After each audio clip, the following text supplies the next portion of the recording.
ونعوذ بالله من شرور أنفسنا ومن سيئات أعمالنا.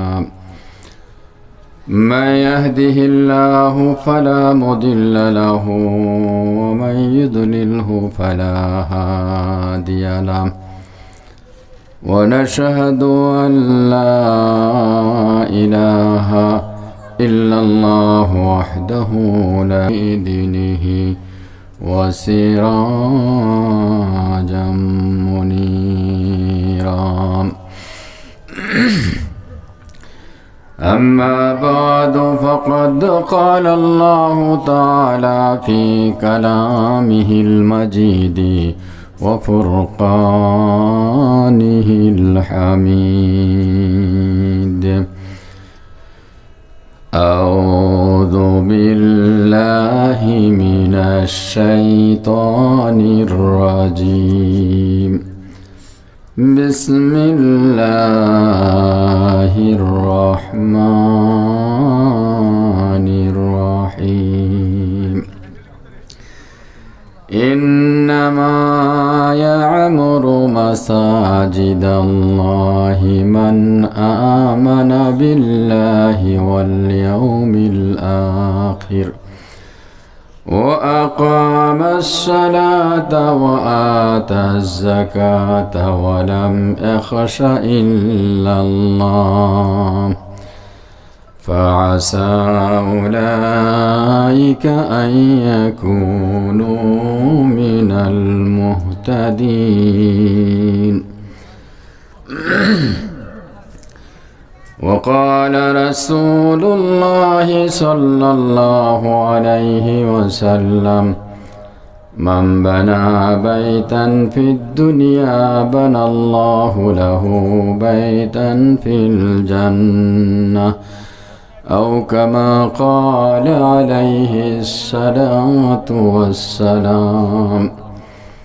اللهم صل على سيدنا ونبينا وشفيعنا وحبيبنا ومولانا محمد صلى الله تعالى عليه وعلى آله وأصحابه وبارك وسلم. بلغ العلا بكماله كشف الدجى بجماله حسنت جميع خصاله صلوا عليه وآله.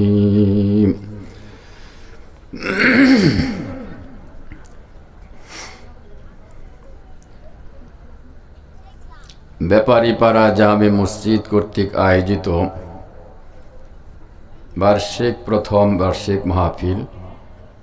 মাহফিলের সম্মানিত সভাপতি হযরত উলামায়ে কেরাম, বেরাদারান ইসলাম, পর্দার অন্তরালে অবস্থানরত মা ও বোনেরা, সর্বপ্রথম মহান আল্লাহ রাব্বুল আলামিনের কুদরতি আলিশান দরবারে শুকরগুজার হচ্ছি যে আল্লাহ পাক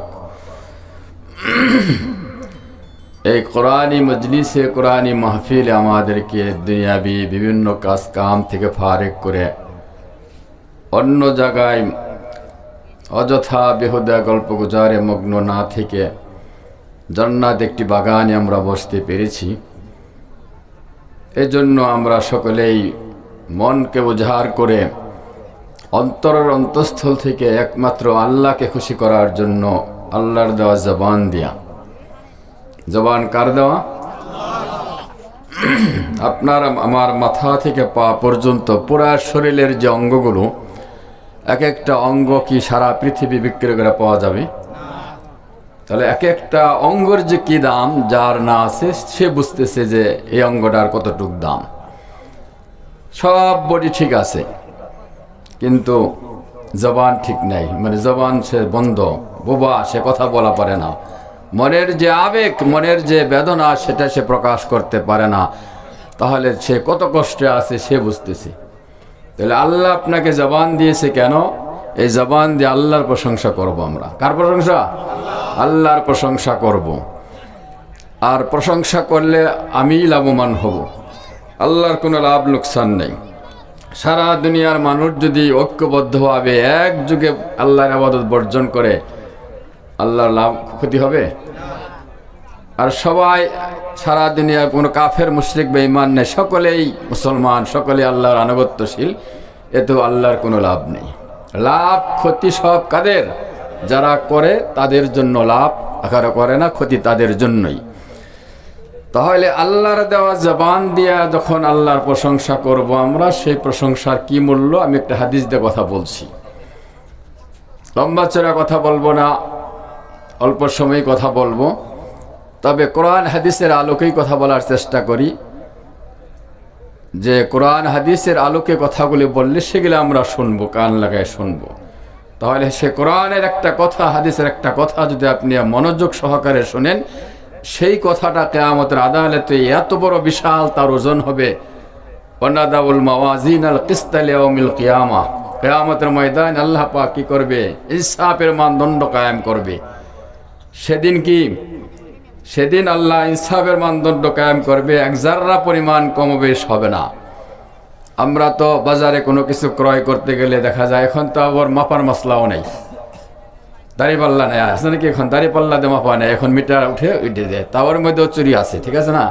এমন ভাবে করে যে 2 কেজির জায়গায় 2.5 কেজি উঠে যাবে, আপনারা ধোকা দিয়ে সে বেচা কেনা করে চলে গেল। কিন্তু কিয়ামতের ময়দানে আল্লাহ রাব্বুল আলামিনের সেই কুদরতি মিজান, সে দাঁড়িপাল্লা যেটা ওজন দেওয়া হবে সকলের ভালো মন্দ আমলগুলো, সেখানে এক জাররা পরিমাণ কোনো বেইনসাফি হবে না। তো আপনাকে আল্লাহ পাক জবান দিয়েছে, সেই জবান দিয়ে আল্লাহর প্রশংসা করলেন ছোট্ট একটা শব্দ দিয়ে, কি? আলহামদুলিল্লাহ। জোরে বলি কি? আলহামদুলিল্লাহ। আল্লাহর দেওয়া জবান দিয়ে তো আলহামদুলিল্লাহ আমি বললাম, তো এটার কতটুকু ওজন হলো?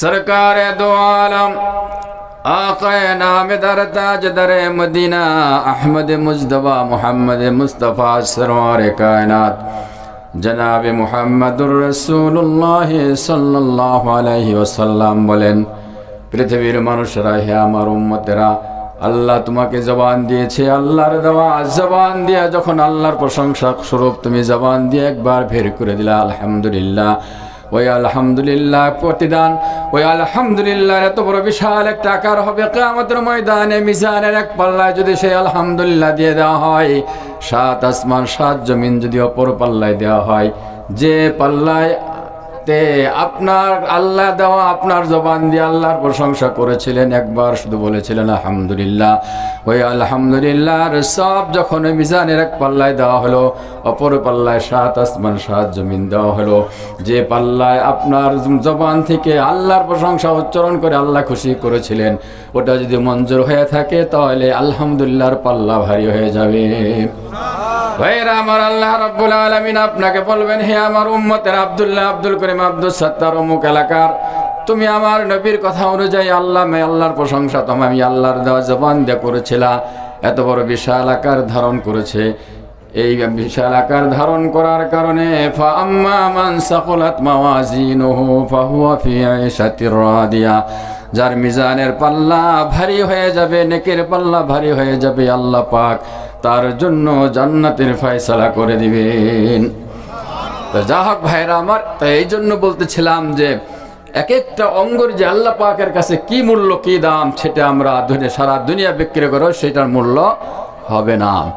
আল্লাহর দেওয়া জবান, জবানে তো আমরা সব কিছু বলছি না, জবানের তেজস্বতা আছে। একটা মিথ্যা কথা বোঝানোর জন্য আরো 100 মিথ্যা কথা বানাইয়া সেটাকে প্রমাণ করে আমি জয়ী হয়ে আসলাম, কিন্তু এটার কি বিচার হবে না? সেটার তো অক্ষর অক্ষর বিচার হবে। কিয়ামতের ময়দানে এই জবানকে আল্লাহ পাক বন্ধ করে দিবে, জবান বন্ধ করে দিবে, সেখানেও সে মিথ্যা কথা বলতে চেষ্টা করবে। তখন আল্লাহ পাক কি বলবেন শুনেন, আল-ইয়াউমা নাখতিমু আলা আফওয়াহিহিম ওয়া তুকাল্লিমুনা আইদিহিম ওয়া তাশহাদু আরজুলুহুম বিমা কানু ইয়াকসিবুন। জবানবাজি করেছো, আল্লাহ পাক সেদিন জবানের মধ্যে মোহর মেরে দিবে, জবান বন্ধ হয়ে যাবে। হাত সাক্ষী দেবে, আল্লাহ আমি হাতের দ্বারাই সে অমুককে অন্যায়ভাবে থাপ্পড় মেরেছি, অমুককে অন্যায়ভাবে আঘাত করেছে আমি হাতের দ্বারাই। এই পায়ের পাও বলবে, পাও সাক্ষী দেবে এই পায়ের দ্বারা হেঁটে অমুকের জমি দখল করেছে, অমুকের উপরে অন্যায় করেছে, এই করেছে সেই করেছে। হাত পা অঙ্গ প্রত্যঙ্গগুলো আপনার বিরুদ্ধে চলে যাবে সেদিন। শরীরের চামড়া থেকে পশমের গোড়া গোড়া থেকে আপনার বিরুদ্ধে সাক্ষী আসবে। তখন আফসোস করে আপনি বলবেন, وقالوا لجلودهم لما شهدتم علينا, আফসোস করে বলবেন, হে শরীরের চামড়া ত্বক, তোমাকে সুন্দর সুস্থ রাখার জন্যই তো আমি এইসব অন্যায় কাজগুলি করেছিলাম, আর আজকে তুমি আমার বিরুদ্ধে চলে গেলা কেন? তখন সে চামড়ায় উত্তর দিবে আপনার প্রশ্নের, قالوا أنطقنا الله الذي أنطق كل شيء وهو بكل شيء عليم। আফসোস করার কিছু বিষয় নাই, কারণ নাই, যে আল্লাহ রব্বুল আলামিন তোমার জবানকে আল্লাহ পাক দুনিয়ার জমিনে বলার বাক শক্তি দিয়েছিল, সেই আল্লাহ রব্বুল আলামিন আজকে আমাদের জবান খুলে দিয়েছে, আমাদেরকে বলার নির্দেশ দিয়েছে, জন্য আমরা বিরুদ্ধে চলে গেছি বলতে পারছি। যে আল্লাহ দুনিয়াতে মুখে বলার ক্ষমতা দিয়েছিল, সে আল্লাহ কি পাওরে বলার ক্ষমতা দিতে পারে না? কি ভাই পারে না? ইন্নামা আমরুহু ইযা আরাদা শাইআন আইয়াকুলা লাহু কুন ফায়াকুন। আল্লাহর কাজ সময় লাগে না, আল্লাহর কাজ শুধু কোন শব্দটা বলবে, হয়ে যাও হয়ে যাও, তখন সঙ্গে সঙ্গে তা পরিণত হবে। আল্লাহ যদি বলে এখানে একটা 10 তলা স্বর্ণের বিল্ডিং হয়ে যাও, নগদ তৎক্ষণাৎ হয়ে যাবে। আর আপনাকে 10 তলা স্বর্ণ দরকার নেই, 10 তলা বিল্ডিং করা, সব মালামাল সব কিছু ঠিক আছে, কিন্তু রাতে রাতে 10 তলা বিল্ডিং সম্ভব? পৃথিবীতে কোনো এমন কোন ইঞ্জিনিয়ার আছে যে 10 তলা বিল্ডিং একদিনে সে করে দেখাইতে পারবে?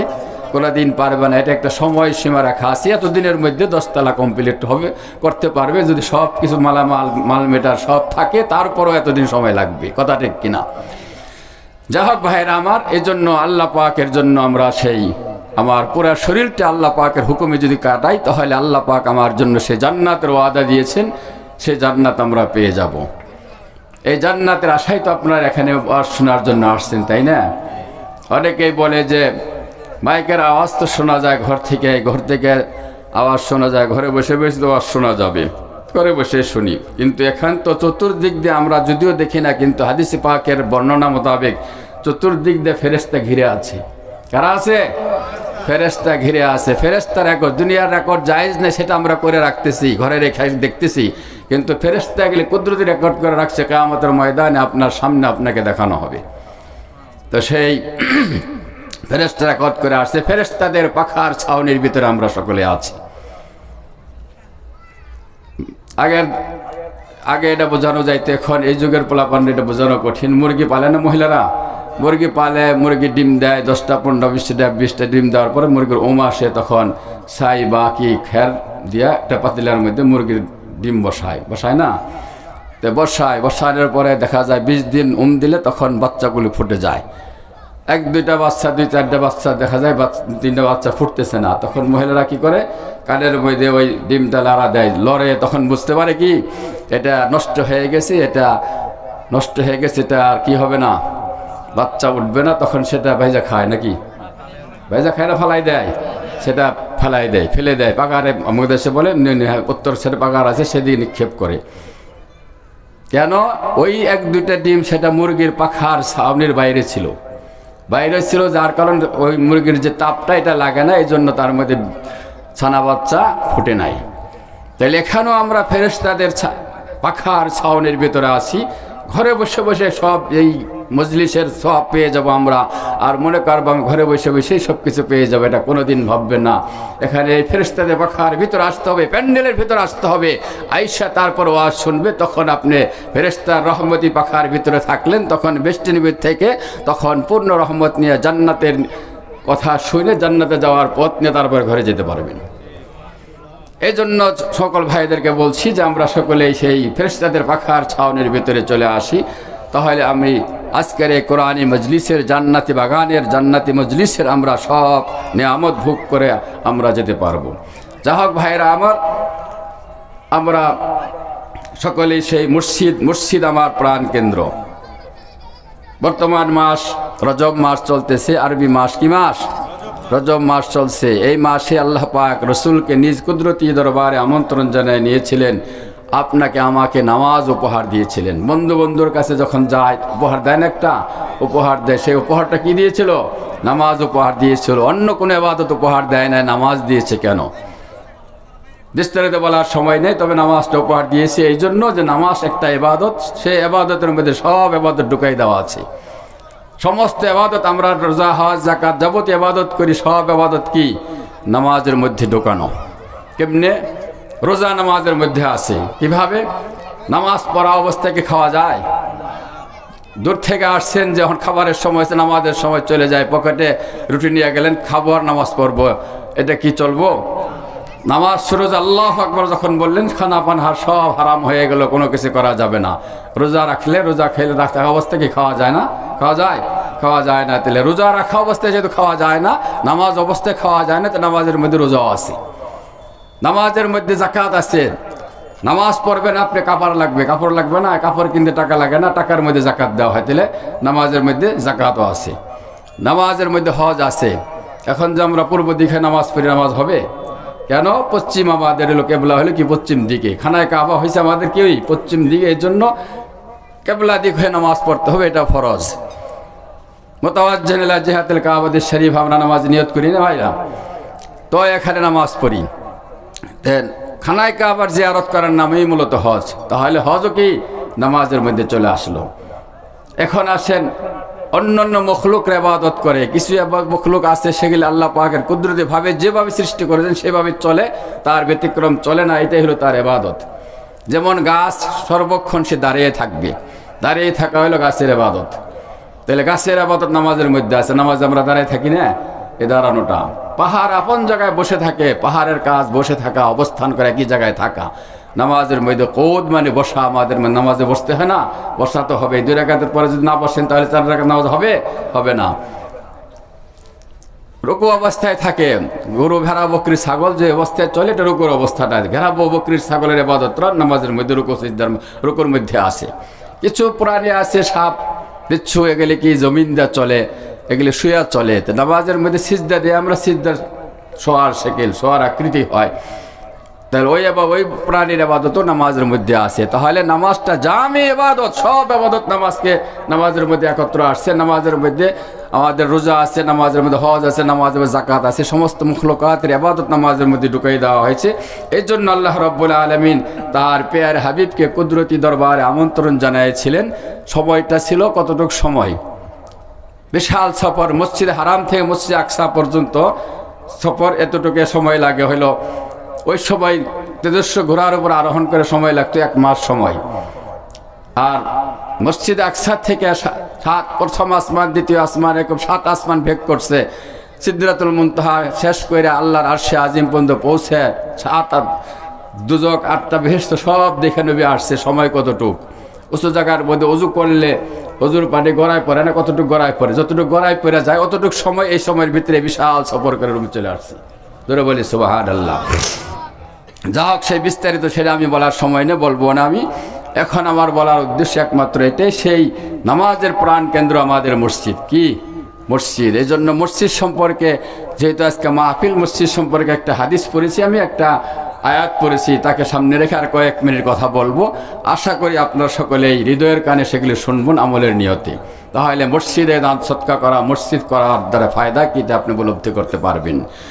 ভাইরা আমার, আল্লাহ রাব্বুল আলামিন বলেন, পৃথিবীর মানুষেরা শুনে রাখো, ইন্নামা ইয়ামুরু মাসাজিদাল্লাহি মান আমানা বিল্লাহ, নিশ্চয় আল্লাহর ঘর মসজিদ বানায় যার মধ্যে 4টা গুণ আছে, 5টা গুণ আছে। 5টা গুণ যার মধ্যে আছে তারা হলো মসজিদ নির্মাণ করে। কয়টা গুণ? 5টা। 1 নম্বর হলো মান আমানা বিল্লাহ, আল্লাহর প্রতি যারা ঈমান আছে। মুসলমান মুমিন তারাই তো মসজিদ বানায়, নাকি? কোনো জায়গায় হিন্দুরা মসজিদ বানাইছে? হিন্দুরা গির্জা বানায়, মন্দির বানায়, তারা হলো তাকে ইবাদতখানা বানায়। তো মুসলমান মসজিদ বানায়, তাহলে আল্লাহকে বিশ্বাস করে যারা আল্লাহর উপাসনা করা হবে। বাইতুল্লাহ হলো আমাদের মূল মসজিদ। ইন্না ওয়ালা বাইতিন বুদিয়া লিন-নাস, পৃথিবীর শ্রেষ্ঠ ঘর এবং প্রথম ঘর হলো খানায় কাবা। আর খানায় কাবা বানানোর পরে যে কঙ্করগুলি বেঁচেছিল, কঙ্করগুলি আল্লাহর দরবারে কেঁদেছিল, আল্লাহ তোমার ঘরের কাজে লাগতে পারলাম না। তখন আল্লাহ খলিল ইব্রাহিম আলাইহিসসালামকে বললেন, বন্ধু তোমার হাতের সেই কঙ্করগুলো পৃথিবীর চতুর্দিক দিয়ে ডাইনে বামে পূর্ব পশ্চিম উত্তর দক্ষিণে ছেড়ে দাও। ইব্রাহিম আলাইহিসসালাম বললেন, আয় আল্লাহ, আমার এই স্বাভাবিক হাত দ্বারা এই পাথরের কঙ্করগুলো আমি এদিক সেদিক ছেড়ে দেব, কতটুক যাবে? আল্লাহ বলেন, বন্ধু ইব্রাহিম, তোমার স্বাভাবিক হাত দ্বারাই তুমি নিক্ষেপ করো, আমি আল্লাহ কুদরতিভাবে গোটা আলম, শুধু মক্কা মুকাররমা মদিনা মুনাওয়ারার মধ্যে নয়, সারা পৃথিবীর মধ্যে আমি আল্লাহ নিজের কুদরতি হাত দিয়ে কঙ্করগুলো পৌঁছাই দিব।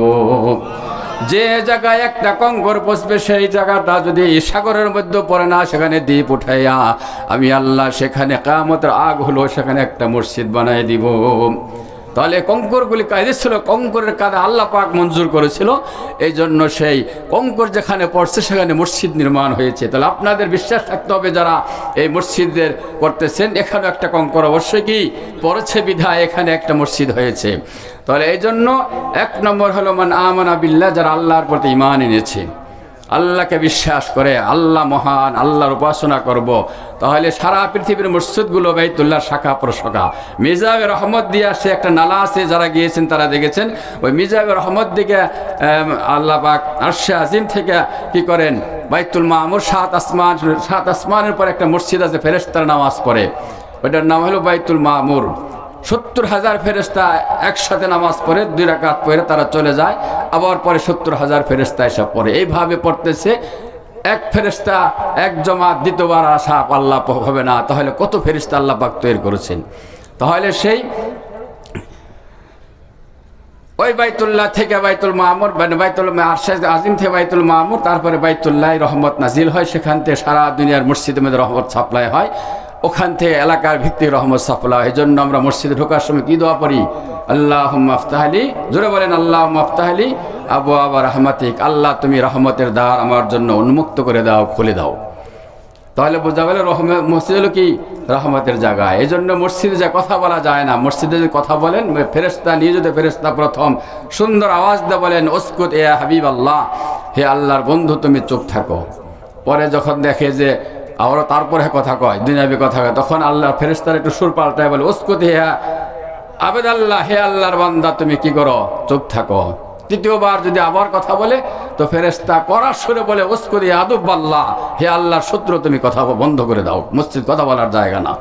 তাহলে বোঝা গেল কি মসজিদ রহমতের জায়গায় আপনি ঢুকেছিলেন, কিন্তু রহমতের স্থানে গজব নিয়ে আপনাকে চলে আসতে হলো। যাক ভাইরা আমার, এই মসজিদ নির্মাণের জন্য যাদের মধ্যে 5টা গুণ থাকবে তারা মসজিদ নির্মাণ করে। 1 নম্বর গুণ হলো আল্লাহর প্রতি ঈমান আনা। 2 নম্বর হলো ইয়াউমিল আখির, কিয়ামতকে বিশ্বাস করা। কাকে বিশ্বাস করা? কিয়ামতকে বিশ্বাস করা। কিয়ামতকে বিশ্বাস করা, কিয়ামত হবে না। আপনার নাম আব্দুল্লাহ, আব্দুল করিম, যে দেহে বর্তমানে আছেন, মাটির সাথে চূর্ণ বিচূর্ণ হয়ে গেলেন, মিশে গেলেন, কোটি কোটি বছর পরে, হাজার হাজার বছর পরে যখন কিয়ামত ঘটবে, দিব্যি আপনার সেই আব্দুল্লাহর পূর্ণ আকৃতি নিয়ে আপনি কিয়ামতের ময়দানে হাজির হবেন। এ কথা বিশ্বাস করে মুমিনরা, ঠিক আছে না? হিন্দু খ্রিস্টান অন্য জাতিরা তারা বিশ্বাস করে না কিয়ামতকে। তারা বলে এটা কি মাইয়ুহাল ইজাম ওয়া হিয়া রামীম, কে আবার পুনরায় জিন্দা করবে? আমরা মাটির সাথে মিশে গেলাম, সব চূর্ণ বিচূর্ণ হয়ে গেল, সেখান থেকে কিভাবে জিন্দা করবে? ভাইরা আমার, আল্লাহ রাব্বুল আলামিন জবাব দিচ্ছেন, কুল ইউহি আল্লাযী আনশাআহা আউওয়ালা মাররাতিন ওয়া হুয়া বিকুল্লি শাইইন আলীম। যে আল্লাহ তোমাকে প্রথমবার সৃষ্টি করেছিল সেই আল্লাহ পুনরুত্থিত করবে, পুনরায় সৃষ্টি করবে। এটা আল্লাহ পাকের জন্য কোনো কঠিন নয়, কঠিন না। তাহলে কিয়ামতকে বিশ্বাস করে যারা, তারা মসজিদ নির্মাণ করে। যে মসজিদ কিয়ামতের ময়দানে পৌলসেরাতের ব্রিজে কঠিন জায়গায় মসজিদ দাঁড়িয়ে যাবে। যারা মসজিদকে ভালোবাসেন, মসজিদে দান সৎকার করেন, মসজিদকে পছন্দ করেন, তারা সেই মসজিদ আপনাকে তার বুকে আরোহণ করে সেই পৌলসেরাত বিশাল কঠিন ব্রিজ বিদ্যুৎ গতি পাড়ি দিয়ে আপনাকে জান্নাতুল ফেরদাউসে পৌঁছাই দিবেন। জোরে বলে সুবহানাল্লাহ। ইন্নামা ইয়ামুরু মাসাজিদাল্লাহি মান আমানা বিল্লাহি ওয়াল ইয়াউমিল আখির। 2 নম্বর 3 নম্বর হলো আকামাস সালাহ, নামাজ সঠিকভাবে আদায় করলো, একামতে সালাত করলো। মসজিদ কি নামাজ পড়ার জন্য না খালি মসজিদ গিয়ে বসে থাকার জন্য? মূল তো নামাজ, তাই না? আকামাস সালাহ, যে নামাজ নবী মেরাজ থেকে আল্লাহর দরবার উপহার নিয়ে এসেছিল, 50 ওয়াক্ত নামাজ ফরজ করেছিল। এর থেকে মুসা আলাইহিস সালামের কাছে আসলে ষষ্ঠ আকাশের মুসা আলাইহিস সালাম অবস্থান করছিল, তার সাথে সাক্ষাৎ হইল। বন্ধুর আল্লাহর কাছে গিয়েছিলেন, কি উপহার নিয়ে এসেছেন, কি উপঢৌকন দিয়েছে? তো রসুল বললেন, আল্লাহ তো আমাকে উম্মতের জন্য 50 ওয়াক্ত নামাজ ফরজ করেছে। এটা সম্ভব না 50 ওয়াক্ত। ইন্নী বালাউতু বনী ইসরাঈল আশাদ্দাল মুআলাজা, বনী ইসরায়েলকে আমি কঠিন পরীক্ষা করে দেখেছি, তারা তোমার উম্মতের চেয়ে বেশি শক্তিশালী। কিন্তু বনী ইসরায়েল তো তারা কি করে নাই? বনী ইসরায়েল তারা পারে নাই, তোমার উম্মতকে পারবে না। ফাসআলি তাখফীফ, আল্লাহর কাছে গিয়ে একটু সহজ করে নিয়ে আসো, আল্লাহর কাছে কি সহজ করে নিয়ে আসো। এভাবে 5 নং 45 বার, 5 বার করে কমায় 9 5 বার 9 বার, যে 5 নং 45 বার কমায় না, তারপরে 5 ওয়াক্ত নিয়ে আসছে। আল্লাহ পাক বলছেন, ওয়ামা ইউবাদদালুল কাউলু লাদাইয়া ওয়ামা আনা বিযাল্লামিল লিল আবিদ। আল্লাহ রাব্বুল আলামিন বলেন, আমার সিদ্ধান্ত চূড়ান্ত, সেটা পরিবর্তন হবে না।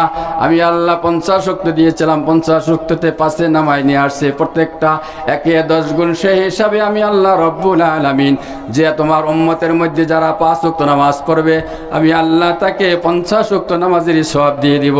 জোরে বলি সুবহানাল্লাহ। যা হোক ভাইরা আমার, এই জন্য কথা শেষের দিকে যাচ্ছি আমি। 3 নম্বর 4 নম্বর হলো ওয়াতা যাকাত। যাকাত যারা প্রদান করে, মাল হয়েছে, সম্পদ হয়েছে, আর এই মাল যদি আপনি যাকাত না দেন, মালুকা সাপ দংশন করবে, মাল সাপ হয়ে যাবে, দংশন করবে। আর আমি তোর সেই গচ্ছিত মাল, আমি তোর সে কাঞ্জ, আমি তোর সেই খাজিনা, যেগুলি তুই জাকাত দিয়েছিলে না। কারণের মতো যারা জাকাত দেয় না, তাদেরকে কারণের সাথে তুলনা করা হয়েছে হাদিস পাকের মধ্যে। এই জন্য ভাইরা আমার, জাকাত যারা প্রদান করে, এই 4টা গুণ। আর 5ম নম্বর হলো আলাম ইয়াখশা ইল্লাল্লাহ, যা কিছু করবে সব কিছু একমাত্র আল্লাহর ভয়ে, কি আল্লাহর ভয়ে করবে।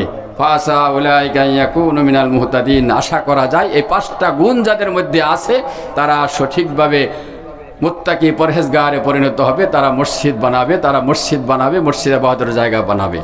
এই জন্য আজকে এই মসজিদ, আপনারা এই ব্যাপারে পাড়ার মসজিদ কর্তৃক আয়োজিত আজকের এই মাহফিল, এই জন্য মসজিদ সম্পর্কে কথা বললাম। আল্লাহর নবী বলছেন, হাদিসটা বলে শেষ করতেছি। আল্লাহর নবী বলছেন, মান বানা বাইতান ফিদ দুনিয়া বানাল্লাহু লাহু বাইতান ফিল জান্নাহ। যে আল্লাহর জন্য ঘর বানাবে একটা, আল্লাহ আখিরাতে তার জন্য জান্নাতে ঘর বানাই দিবে। একটা ছোট্ট কথা বলে শেষ করতেছি, 2 মিনিট। তো মালিক ইবনে দিনার রাহমাতুল্লাহ আলাইহি হাদিসটা যখন তার একটা মসজিদ নির্মাণ করা সম্পর্কে বয়ান করেছিলেন, তখন উনি একটা যুবক দ্বারাই বলছিলেন যে, হুজুর, আল্লাহর জন্য ঘর বানাইলে জান্নাতে ঘর পাওয়া যাবে, এটা আপনি একটু লিখে দিলে আমি যত টাকা লাগবে একাই মসজিদ বানাই দিব। তো উনি বললেন যে, কি আল্লাহর রসুল বলছেন, রসুলের সমান আস্তাকু মিনাল্লাহি হাদিসা মিনার রসুল হাদিসা, রসুলের সে সত্যবাদী তো কেউ হবে না। রসুল বলছে, সে লিখে দিতে আমার সমস্যা কি? পরে লিখে দিলেন, আল্লাহর জন্য ঘর বানালে জান্নাতে ঘর পাওয়া যায়। একা সেই টাকা বলা হলে এত টাকা লাগবে, একা মসজিদ বানাই দিল। কিছুদিন পরে তার মৃত্যু যখন হবে, মৃত্যুর আগ মুহূর্তে ছেলেদেরকে উপদেশ দিচ্ছি যে, বাবা, আমি যখন মারা যাব, আমার সেই আল্লাহর একজন ওলির লিখিত কাগজটা আমার কাফনের ভিতরে ঢুকাই দিবা। তো ছেলেরা বাপের ওসিয়ত অনুযায়ী তাই করেছে। হুবহু তাকে কবরস্থ করার পর হুবহু তারপরে কি ওই কাগজটাই মসজিদের মেহরাবে লটকানো পাওয়া গেছে, যে আল্লাহর জন্য সে খালেসভাবে আল্লাহর জন্য, আল্লাহর নবীর উত্তরসূরির কথা অনুযায়ী, নবীর হাদিস বিশ্বাস করেছে, আল্লাহর জন্য ঘর বানাইছিল। আল্লাহ তাকে জান্নাতে ঘর দিয়ে দিয়েছি। ধরে বলি সুবহানাল্লাহ। ভাইরা আমার, এবার মালিক ইবনে দিনার রাহমাতুল্লাহি আলাইহির কাছে লোকেরা ভিড় করছে, আপনি আমাদেরকে আরো বলুন, এরকম লিখিত দেন, তাহলে যত বলবেন সে মসজিদ বানাইতে যা লাগবে সে টাকাগুলো আমি দিয়ে দিব। ইমামে মালিক ইবনে দিনার রাহমাতুল্লাহি আলাইহি এবার বললেন, আল্লাযীনা ইউমিনুনা বিল গায়ব, যারা গায়েবকে না দেখে বিশ্বাস করে, তাদের জন্য সেই প্রতিদান পাবে।